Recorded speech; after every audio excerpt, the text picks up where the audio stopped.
Certaines qui ne veulent pas le retirer, mais malgré elles doivent le retirer. Celles qui croient en notre religion. La première partie, mon voile, je l'ai appelé quoi? Mon voile, mon choix, mon cul sur la commode. Alors, qu'est-ce qui...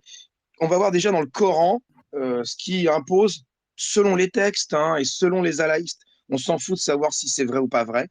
Il y en a qui vont dire c'est pas vrai, je m'en fous. La plupart des sunnites, des 4 écoles, des chiites, tout ça, pour eux, c'est obligatoire. Donc, on va voir, on va juste citer les sources, d'accord? Je citerai des morceaux de Tafassir, mais pas tout, pas le contexte, que les effets. Le contexte, les alaïstes qui adorent les contextes, ne vous inquiétez pas, il y en aura dans le space des contextes. Je vais les mettre dans la deuxième partie après sur la discrimination. Mais là, déjà, c'est l'obligation du port du voile. Alors, ça commence au départ dans la fameuse sourate 33, magnifique sourate 33, avec le magnifique verset 53, où ça s'adresse qu'aux femmes du prophète. Au départ, la révélation, c'est que pour les femmes du prophète, qui dit, on ne va pas s'attarder sur le verset 53, pour lequel on pourrait faire un space entier dessus, tellement il est ridicule, mais juste dedans, il est marqué aux invités chez le prophète, si vous leur demandez à ces femmes, au prophète, quelque objet, demandez-leur derrière un rideau. Bon, je ne sais plus si c'est dit Gilbab ou quoi, mais en gros, c'est que les femmes du prophète qui sont concernées par ce verset. Mais 6 versets plus loin, dans la même sourate, un peu de temps après, quelques jours après, j'imagine, le fameux verset 59 qui dit ô prophète, dis à tes épouses, à tes filles, aux femmes des croyants, donc là ça y est, c'est toutes les musulmanes, de ramener sur elles leur grand voile. 2 points, la suite est très importante pour tout à l'heure, elles en seront plus vite reconnues et éviteront d'être offensées. Ça, c'est très important. Donc, dit à toutes les femmes musulmanes, en fait, il dit même pas les musulmanes, vous avez remarqué, les femmes des musulmans, les femmes des croyants, alors des possessions en fait, de ramener sur elles leur grand voile, elles en seront plus vite reconnues et éviteront d'être offensées. On verra tout à l'heure, on va parler de contexte, qui les offensait, de quelle manière. Alors, dans le tafsir, selon Ibn Kathir, je vais reprendre ce qu'a dit Zidane tout à l'heure d'ailleurs, Ibn Abbas, il disait, à celles qui sortent de leur maison parmi les musulmanes, Dieu ordonne de se couvrir les visages par leur gilbab, qui est un vêtement long et large, tel qu'une abaya, et de ne laisser montrer qu'un seul œil. Une interprétation soutenue par Mohammed Ben Sirin, Salama de sa part a dit, lorsque ce verset fut révélé, les femmes ansariennes sortirent de chez elles telles des corbeaux à cause de leur gilbab qu'elles portaient sur leur tête. Voilà, ça a été dit tout à l'heure. Et le troisième verset qui en parle, c'est dans la sourate 24, verset 31, où il dit qu'elles rabattent leur voile sur leur poitrine et qu'elles ne montent leurs atours qu'à leur mari ou aux esclaves qu'elles possèdent, parce qu'il y a des esclaves forcément. Alors, je vais juste donner un petit rappel pour les fameuses voilées qui disent oui, mais c'est un choix. C'est bien sûr que c'est dans le Coran, mais c'est pas très clair et c'est un choix. Voilà. Alors, est-ce que c'est un choix? Est-ce qu'on a le choix d'obéir à ces versets du Coran ou de leur désobéir? Alors, dans le Coran, quand même, un petit rappel, dans la sourate 24, celle d'ailleurs même que je viens de citer là, dans la sourate 24, versets 50 et 51, il est écrit « La seule parole des croyants quand on les appelle vers Allah et son messager, pour celui qui juge parmi eux est « Nous avons entendu et nous avons obéi. » Et voilà ceux qui réussissent. Dans la fameuse sourate 33, la première dont je parlais là, où sont les versets du hijab, il est écrit « Il n'appartient pas à un croyant ou à une croyante, une fois que Dieu et son messager ont décidé d'une chose, d'avoir encore le choix, je parle de choix là, d'avoir encore le choix dans leur façon d'agir. » Je ne vois pas où est le choix quand je lis ça.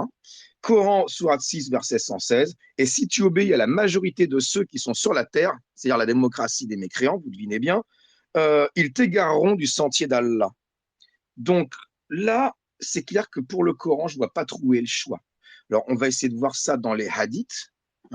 Dans Bukhari, il est dit 47-59, quand le verset qu'elles rabattent leur voile sur leur poitrine était révélé, les dames découpèrent une partie de leur myrte du côté de la bordure pour en faire un voile. Bon, je vais passer. Il y a, oui, Abu Daoud, 641. Allah n'accepte la prière d'une jeune qui a atteint l'âge de la puberté que si elle porte un voile. Donc les non-voilés, leurs prières, elles ne sont pas acceptées, selon ce hadith de Abu Daoud. On reparle des corbeaux dans Abu Daoud. On reparle voilà, des mêmes choses. Ah oui, dans Abu Daoud, toujours 4101, c'est alors un sahih par Albani et même le cheikh Chouyab. Je passe, hein, c'est Aïcha qui raconte, il y a Asma, donc une nièce du prophète qui vient les voir, et elle était habillée un peu de façon un peu transparente, on voyait un peu de peau, quoi. Et le prophète, il s'est détourné d'elle, il a dit, oh Asma, certes, lorsque la femme atteint l'âge des menstrues, il convient que l'on ne voit d'elle que cela et cela, et il a montré son visage et ses deux mains. Voilà, le visage et les deux mains. Et je vais parler d'un hadith parce qu'il y a des menaces derrière aussi dans la sunna. Alors, un qui est très utilisé, voir après, je vais renvoyer à la vidéo de Koufr FM que j'ai fait sur Mon voile, mon choix, vous la trouvez facilement, où on entend tous les prêcheurs TikTok et même les vieux, même les chers Albani, on l'entend, qui vous parlent des versets qui justifient que les femmes non voilées, si elles meurent non voilées, n'iront pas directement au paradis, mais vont être châtiés dans la tombe et vont passer un séjour en enfer. Ils décrivent des châtiments dans la tombe, hein, accrochés par les cheveux, etc., en enfer, accrochés par des cheveux, le cerveau en ébullition, etc. Mais un des versets, des sahih, très utilisés par tous les prêcheurs, hein, parce qu'ils n'hésitent pas, eux, ils le disent. Hein. Donc c'est Muslim 21-28, qui parle de deux groupes de gens qu'il n'a pas vus, etc., mais qui n'iront pas au paradis. Il parle des femmes habillées mais déshabillées, leur tête ressemblant à des bosses de dromadaires penchés. Alors, ils se servent de dire que c'est qu'elles sont pas voilées. Hein. Donc, du coup, une femme qui ne porte pas de voile, Alors, il a marqué, elle elles ne seront pas admises au paradis et ne sera pas. n'en sentiront même pas l'odeur. Pourtant, cette odeur peut sentir de telle distance à telle distance, etc. Mais c'est cruel. Qu'est-ce qu'il dérange les cheveux d'une femme pour cet Allah? Je comprends pas, moi. Ah bah, en fait, c'est le port du voile plus que les cheveux. Pour moi, il y a la aura. C'est une question de, tu sais, de Non, aura. non, non, Hein. ma question, elle est claire. Regarde, Ah, imagine Allah au-dessus de son ah. trône, au-dessus du 7e siècle. Tu vois, le mec, il est vraiment très, très, très haut. Bah Donc, oui. une fille, je sais pas où, dans un coin en Allahistan, ou même un coin en France, elle ne peut Ouais. pas porter la voix. Qu'est-ce Ah, que ça lui touche? Est-ce que ça ah lui bah touche son là. orgueil, cet Allah?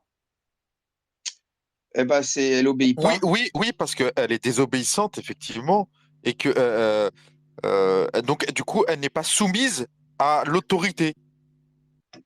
Non, non, mais toi, tu es un Allah, tu t'en Hmm. fous, toi, mais Bon, en fait, que- c'est qu'il a voulu. Je pense Si tu as mon point de vue à moi, tu sais que j'ai des points de vue très particuliers, mais moi, je pense que le Allah, il est mis en défaut.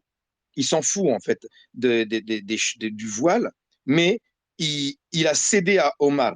On va en voir ça tout à l'heure. Mais tu vois, c'est Omar, il a forcé la main à Allah. Et Allah, pour se débarrasser de ce Omar qui le laisse tranquille, tu il a vois, fait moi, descendre ses tous ces versets. débats, Voilà. je le lis toujours avec ce Allah qui est dans son trône.